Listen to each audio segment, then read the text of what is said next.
Live from Earth, it's Space Radio. I'm Paul Sutter, astrophysicist at Stony Brook University and the Flatiron Institute. And for the next half hour, your agent to the stars. We got an exciting show for you today where I am interviewing Tim Chrisman, the founder of the Foundation of the Future.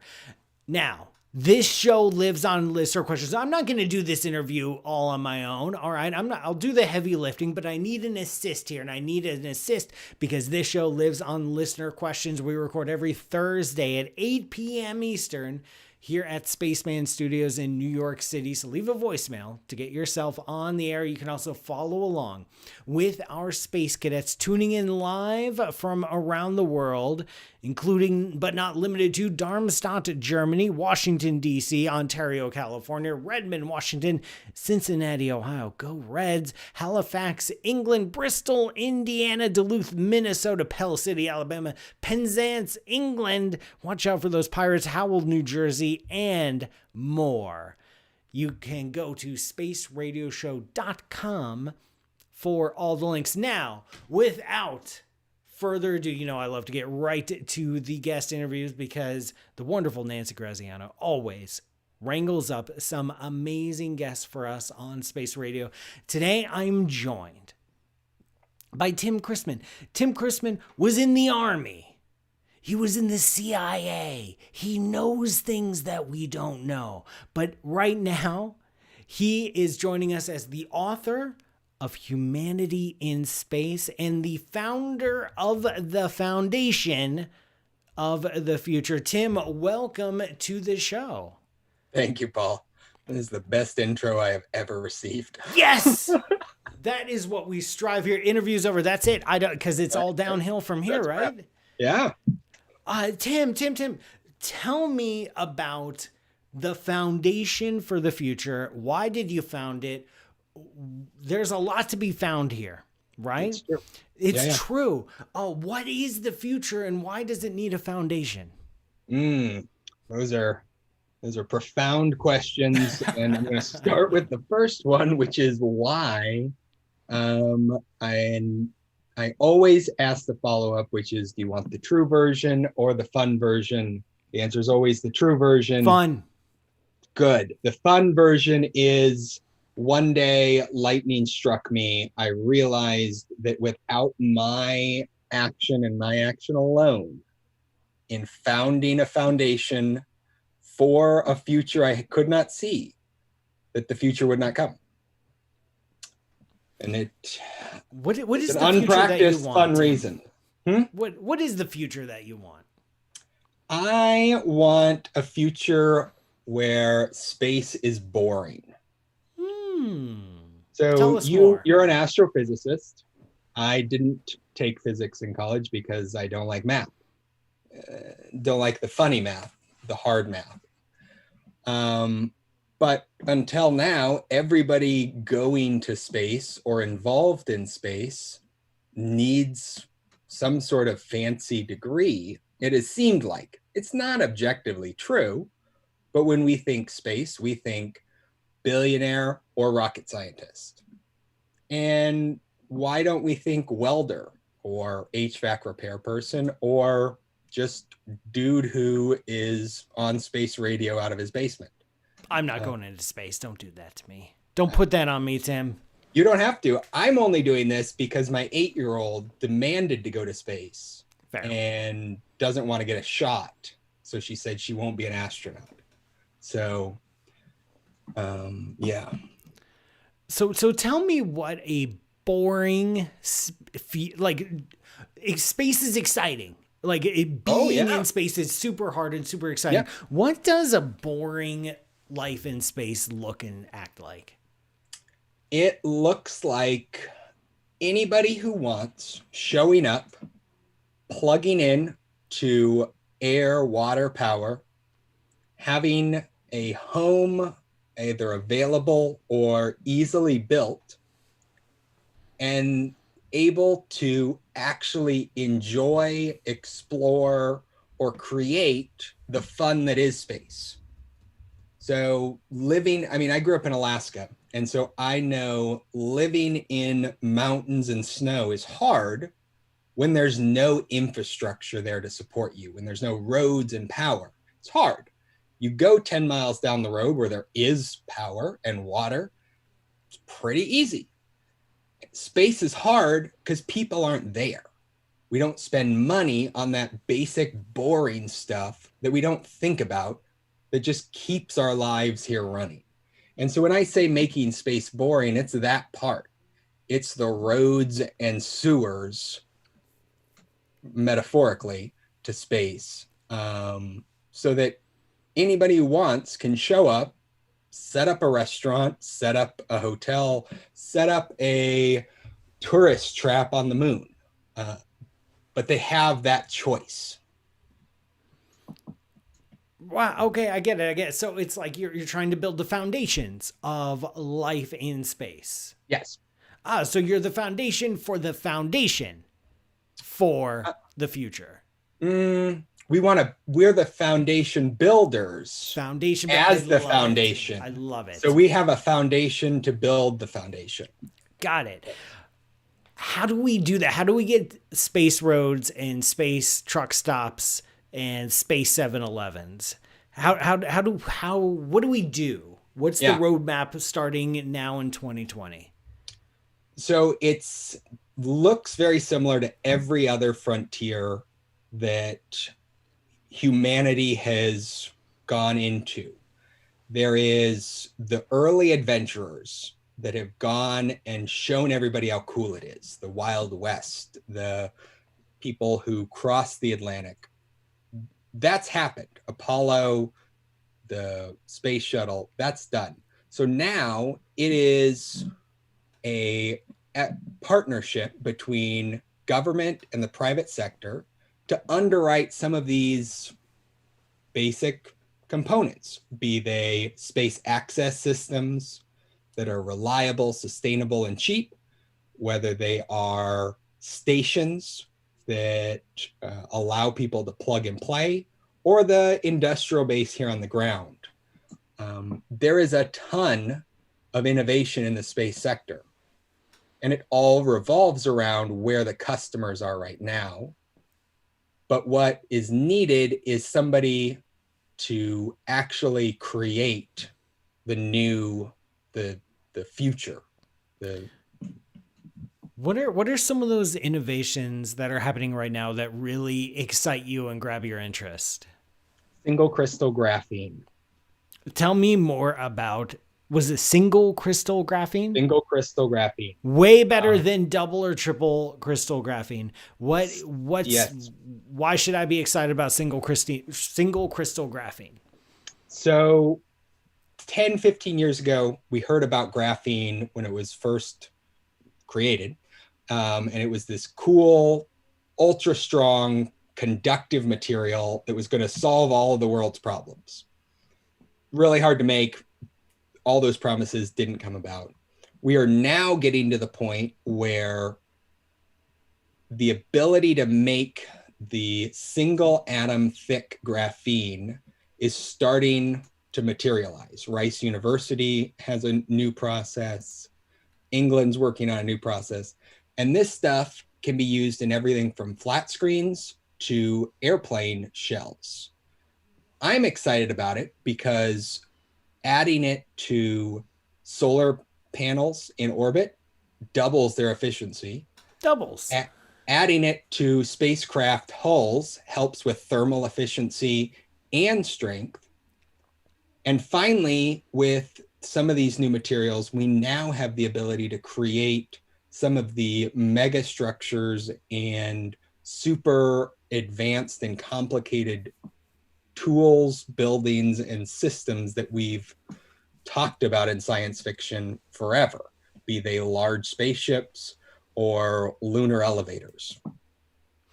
Tell me more about this lunar elevator idea and why it might be easier than a Earth elevator, and exactly what is this whole elevator thing all about? Yeah, I mean the reason for an elevator is the same reason a hotel or office building has one. You want to make it ADA compliant, Americans for Disability Act. And so if we want to open the moon for settlement. We need to make it accessible. But in seriousness, a lunar elevator or an Earth elevator allows for the movement of cargo from ground to orbit basically free. It's solar powered, all the motors for the climber cars. And so you can move cargo up and down fairly easily. Building something like that on the moon's easier, mainly because the gravity on the moon's less. So the shear forces on any cable is going to be less. But the reason to build it is that cargo capacity. And in many ways, the cargo capacity down is as important as up, because while it's cool that SpaceX can land a rocket that's empty, if they're landing it full, that sure looks like a falling missile for most of its descent. And that gets awkward for a lot of countries, depending on where you're landing this 100-ton Starliner. Yeah. Yeah, it can kind of look like a bomb if, whoops. Your words, not mine. Yeah, okay, I said it. I don't run a foundation, so I'm allowed to say the words that you're not allowed to say. Yeah, so, space elevator, how does... What I understand, space elevators, the biggest challenge is that you have this massive cable that's anchored or like at one end on near the surface, and then the other is at geosynchronous orbit, and you have the gravity pulling on the cable at one end, and you have the centripetal acceleration or centrifugal force pulling it on the other, and it all balances out. Yep. But the cable still has to hold up its own weight, and these things are like tens of thousands of miles long. Yep. So is single crystal graphene strong enough to make a space elevator cable? More than strong enough. More than strong enough. In part because a 60,000 mile strand of single crystal graphene is about 250 pounds. That's not a lot. It's very little. But how thick is that single strand? atom. It's a single atom. Yeah, okay. So you weave together hundreds or thousands of those. And it becomes slightly more than 250 pounds. It becomes north of 200 pounds, yes. But each one has a tensile strength about 75% above what engineers tell me is needed. I'm not an engineer, and so I am positive they are overestimating what they need. As engineers tend to do. Yep. And so when they tell me it is 75% over the tensile strength needed, that tells me I can basically run a cruise ship up this, and it'll probably be fine. Fascinating. One of the other challenges with space elevator cables is perturbations from from the orbits of the planets and passing asteroids and like the wind. I understand that's not a problem on the moon, but even something ascending up the cable can set up perturbations that grow with time and amplify, and then the whole thing's whipping around like crazy. What are some solutions to stabilizing these kinds of things? I don't know. All right. Well, that's why we need a future. Yeah. And we need people smarter than me handling that engineering work, because I should not be trusted with that. Fair enough. So what are some other things but this is a real material, this single crystal graphene. Yep. Yeah. Has it been used in any applications yet? So single crystal has not. And that has been a function of the cost and time to make it. The polycrystal graphene is used in, I think, almost every Ford car made over the last 2 years. A lot of tires are getting stuff like that. It is an additive in a lot of materials to lighten things while keeping them strong. Okay, and that really kind of brings home the metaphor of what we're looking for and how this is working, because just like graphene has become kind of an additive to things, we're looking for both everyday people and the federal government to link up, and whether it is on the public side in people volunteering to be part of this space workforce, or the government putting up capital to help develop it, we can start to build a sort of cohesive whole that's better than either of us on our own. Speaking of a cohesive whole, there's a new administration coming in this January. Let's say you get to have a sit down with President-elect Biden, and you get 5 minutes of his time. What do you talk to him about? What are you going to ask him for? I'm going to ask him to back the creation of Space Corp. We've already asked a number of Congress people to support this, and this is a infrastructure development corporation focused on space.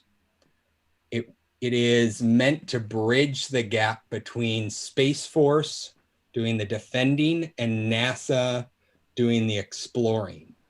And here on the ground, we've got a dozen federal agencies involved in infrastructure, in making sure roads, albeit badly right now, are kept up. And in space, we just assume NASA will take care of it.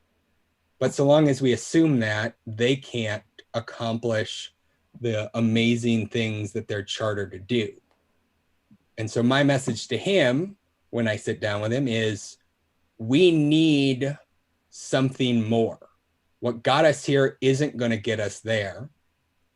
We have an economic crisis with people out of work, and we've got a peer competitor in the form of China.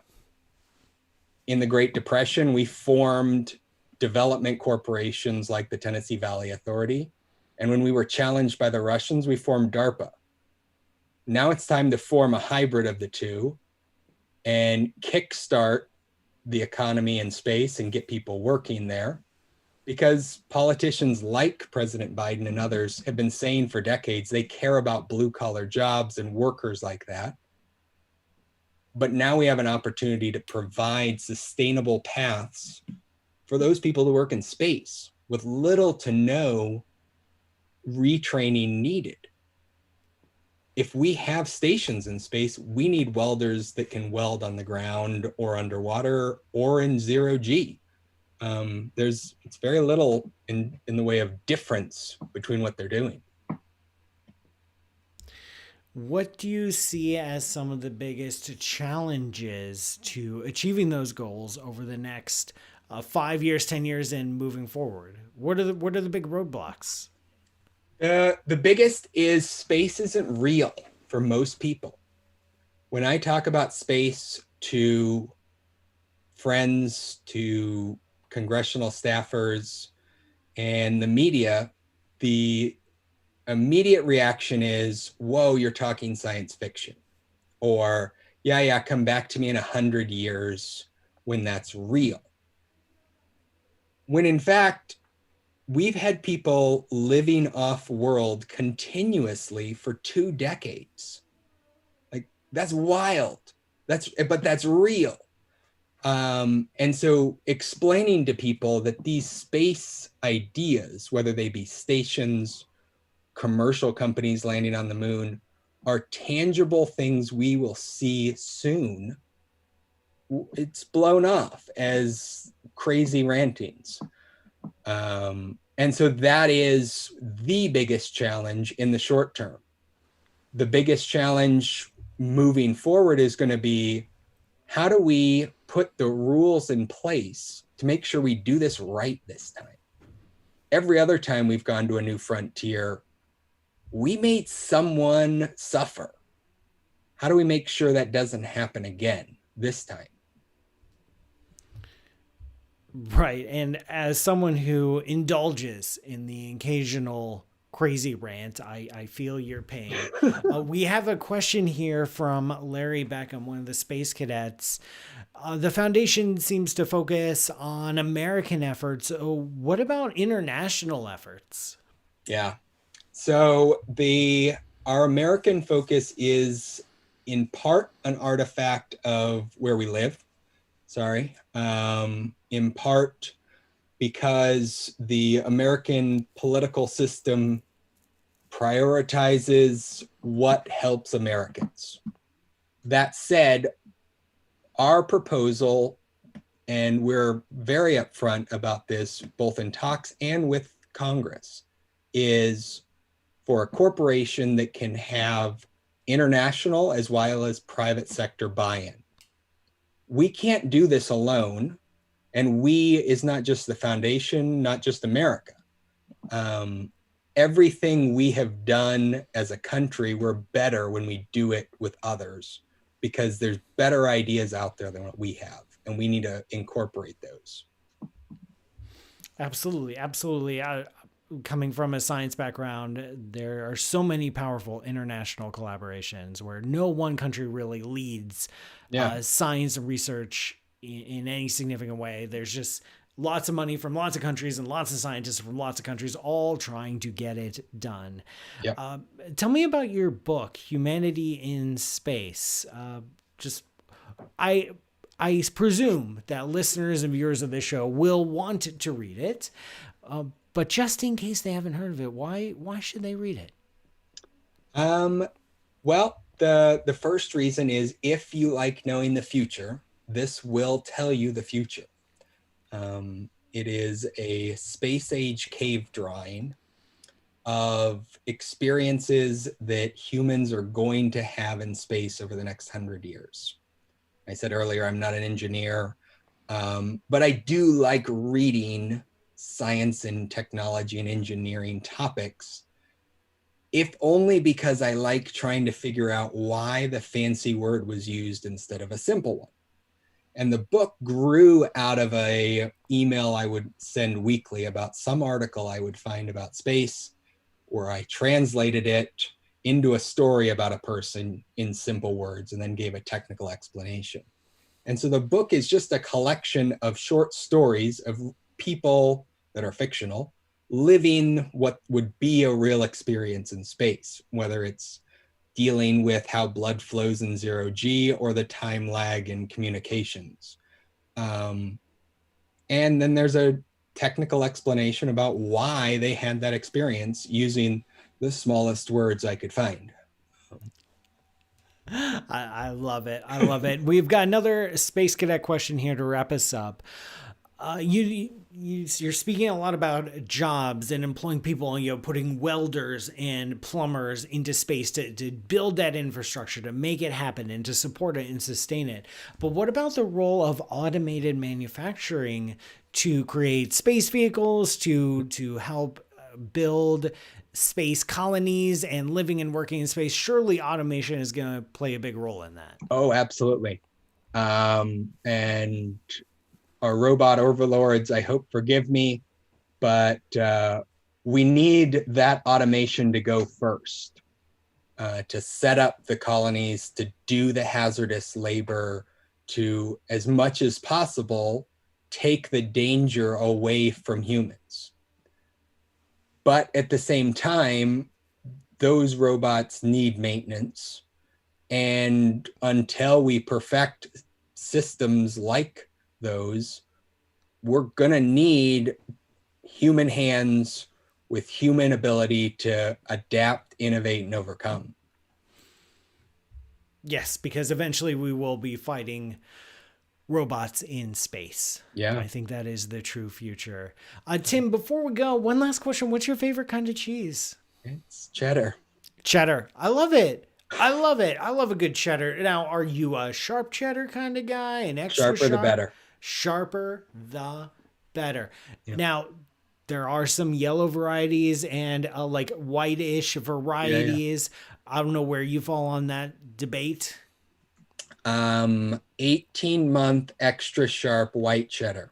18-month extra sharp white cheddar. I love it. That is a very, very strong cheese selection. I love it. Tim, your Foundation for the Future, it is a 501c3. Where can people go to donate to make a gift for Christmas?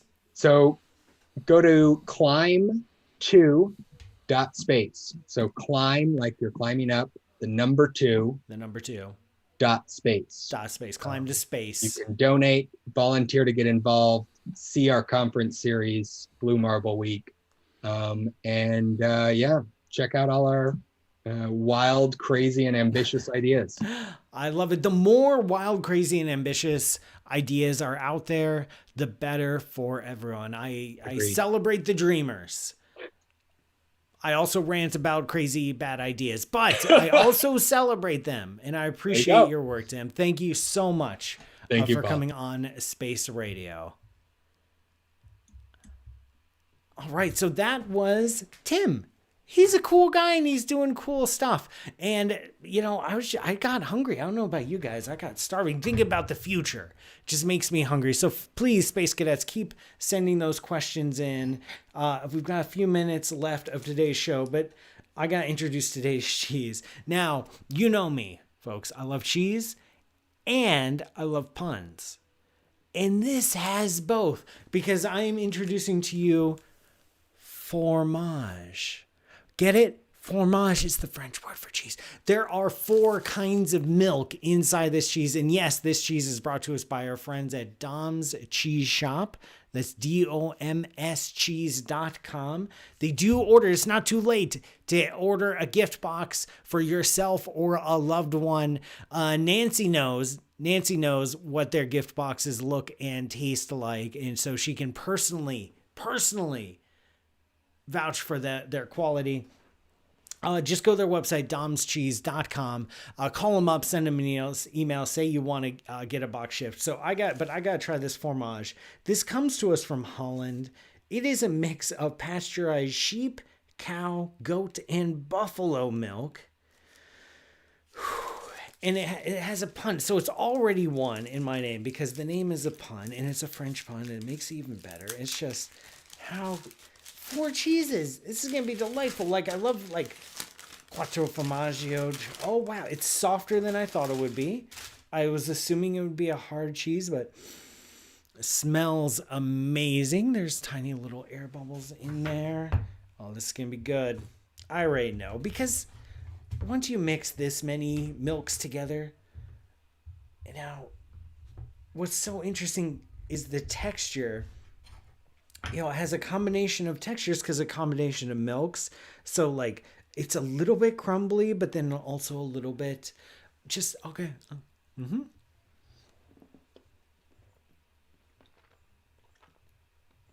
Wow. Now, this is, as you can imagine, it's an incredibly milky cheese. Very creamy. Very nutty, much nuttier than I thought it would be. That's probably the goat going on in here. But then sheep, so it's like you're eating feta and cheddar and goat milk and mozzarella all at the same time. It's amazing. It's like 4 cheeses wanted to get together and have a party in their mouth. And they're all celebrating like someone's birthday. That's a really good cheese. Listen, this is going to be our last episode of the year, folks. We're going to take a little hiatus for the holidays, for Christmas and New Year's. We'll be back in 2021, which is the future. But when we do it, it will be in the present. So we'll no longer be in the future. It will be in the present. And there'll be more future to go. Folks, if you're looking for last minute holiday gifts, I do have my autographed books, How to Die in Space and Your Place in the Universe. I have mugs and t-shirts that say, if it's interesting, it's probably wrong, which is, the catchphrase of the show. You can go to Dom's Cheese, get a gift from them. You can donate to Foundation for the Future. You can buy Tim's book, Humanity in Space, as a gift. Please do all of that. Buy Tim's stuff first before you buy mine. But everyone, have a great holiday break. We will see you in 2021. Thank you for an amazing and transformative year here on Space Radio. I can't thank you enough. I can't thank you for all your contributions on Patreon, patreon.com/PMSutter. to keep supporting this show. Thank you so much to Nancy for doing all the behind the scenes work, booking our guests, wrangling space cadets, doing the back end production. Thank you so much, Nancy. And Visto, you're still waiting on a copy of the book. You should have ordered from me and got an autographed copy. You'd have it by now, but you said you had to go to Amazon. Okay, that's your fault. That's all on you. And everyone, thank you so much. We're going to see you again in a few weeks. Catch the live stream every Thursday, almost every Thursday at 8 p.m. Eastern. Go to spaceradioshow.com for all the links. And of course, thank you again, Space Cadets, for listening. See you next week. And remember, science is for sharing. End of transmission.